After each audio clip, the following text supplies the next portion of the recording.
आज 21 मार्च 2024 है। झारखंड सरकार की योजना के मुताबिक प्रतिदिन हम विद्यालय में बच्चों के बीच क्विज करवाते हैं ताकि बच्चों का सामान्य ज्ञान का स्तर ऊंचा हो सके। तो चलिए आज के क्विज को हम लोग जानते हैं और बात करते हैं। सबसे पहले एक पहेली से शुरू करते हैं और पहेली इस प्रकार है जैसा कि आप स्क्रीन पर देख सकते हैं।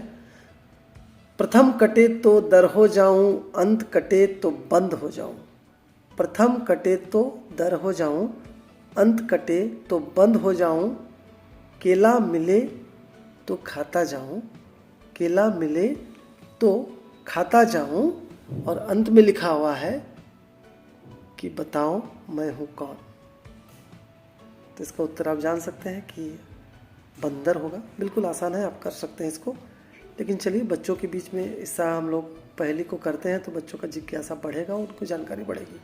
प्रश्न है, भारत में सबसे अधिक बोली जाने वाली भाषा कौन सी है? तो हम लोग जानते हैं भारत में लगभग 1600 से ज़्यादा भाषाएं बोली जाती है और सबसे ज़्यादा जो भाषा बोली जाती है वो हिंदी भाषा बोली जाती है। इसी तरह से आप विश्व में बात कर सकते हैं कि विश्व के सबसे ज़्यादा बोली जाने वाली भाषा की है क्या है, तो बता सकते हैं कि चीन में मैंडारिन भाषा बोली जाती है जो विश्व की सबसे ज़्यादा बोली जाने वाली भाषा है। अगला प्रश्न आप लोग बात कर सकते हैं कि कक्षा शब्द का बहुवचन शब्द क्या है? तो बच्चों से पहले पूछेंगे, बच्चे बता ही देंगे, नहीं तो उन्हें हम बताएंगे कक्षाएं, और भी एग्जाम्पल इसके साथ देंगे कि बहुत सारा और वर्ड्स इसके बीच में डालेंगे कि किताब का बहुवचन क्या होगा, बिस्तर का क्या होगा, शर्ट का क्या होगा। इस तरह से एक वचन और बहुवचन का ज्ञान हम इस क्विज के माध्यम से बच्चों को दे सकते हैं। सौरमंडल में किसी 3 ग्रह का नाम बताएं, ऐसा प्रश्न बच्चों को पूछेंगे तो इसी क्रम में वो जानेंगे और बताएंगे। बुध होता है, शुक्र होता है, अरुण, वरुण, कोई भी 3 नाम बता देंगे तो हम लोग समझेंगे बच्चे का ज्ञान है और आगे भी उसको इस तरह से जानकारी देना चालू रखेंगे। अपर कट किस खेल से संबंधित है?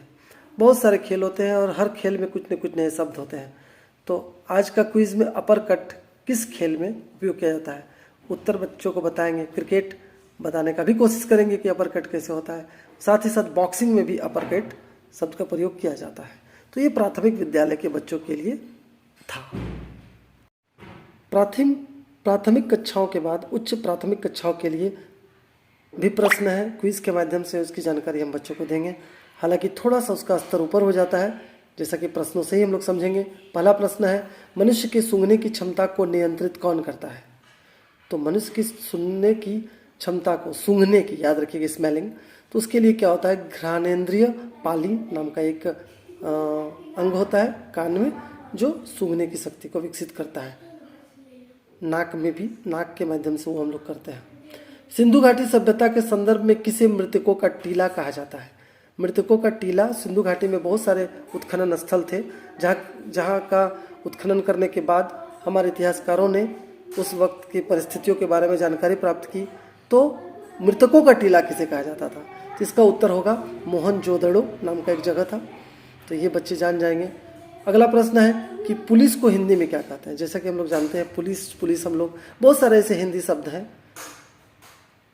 जो हिंदी में बहुत सारे ऐसे शब्द हैं जो अंग्रेजी से आए हैं या फिर बहुत सारे दूसरे देश के भाषा से आए हैं, उर्दू से आए हैं, अरबी से आए हैं। तो पुलिस भी एक अंग्रेजी शब्द है, इसका हिंदी क्या है? तो बच्चे जानेंगे, राजकीय जनरक्षक। पुलिस को राजकीय जनरक्षक कहते हैं। जैसे कंप्यूटर को क्या बोलते हैं हम लोग, जैसा जानते हैं, बहुत सारे हिंदी शब्द हैं। इसी क्रम में मैं बता सकता हूँ, हम लोग चाय पीते हैं, चाय को भी हिंदी में अगर बात करें तो पर्वोत्पादित पर्ण चूर्ण स दुग्ध शक्कर मिश्रित उष्ण पेय कहते हैं। तो बहुत सारे शब्द हैं। अगर टॉर्च की बात करते हैं तो करदीपिका बोलते हैं। तो इसी क्रम में बहुत सारे हिंदी शब्दों के अंग्रेजी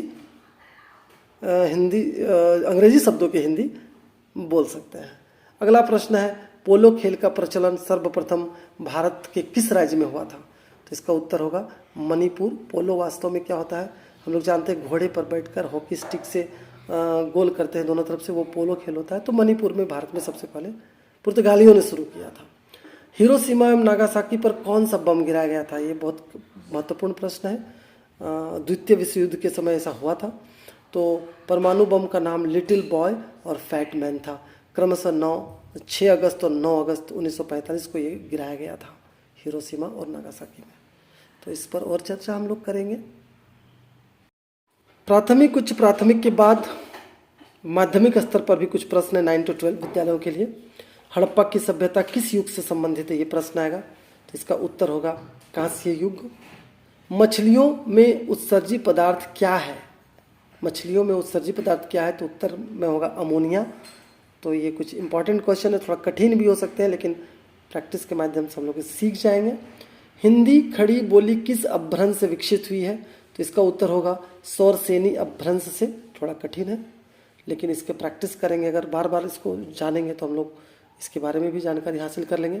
भारतीय राज्यों में जूट का सबसे बड़ा उत्पादक राज्य कौन है, जूट जिससे कि कपास जूट जिससे बोरा वगैरह बनता है, तो इसके लिए पश्चिम बंगाल जो है जूट का सबसे ज़्यादा पैदावार करने वाला स्टेट है। तो हर एक फसल का अलग कोई ना कोई स्टेट है, इस पर भी हम लोग और नए प्रश्न बनाएंगे कि गेहूं के लिए सबसे ज़्यादा उत्पादक राज्य कौन है, कपास के लिए कौन है, सरसों के लिए कौन है, और एक सूची बनाकर बच्चों को जानकारी देंगे। विश्व का सर्वाधिक मतदाताओं वाला देश कौन है, तो भारत इसमें भी अग्रणी है। तो इस तरह से बहुत सारे प्रश्न है, एक बार रिवीजन करते हुए हम लोग वीडियो बनाने का उद्देश्य ये है कि स्टॉक में रहेगा और बच्चे पढ़ने में इंटरेस्ट नहीं लगते हैं, लेकिन वीडियो के माध्यम से इसको ज़्यादा इंटरेस्ट के साथ ध्यान देंगे। धन्यवाद।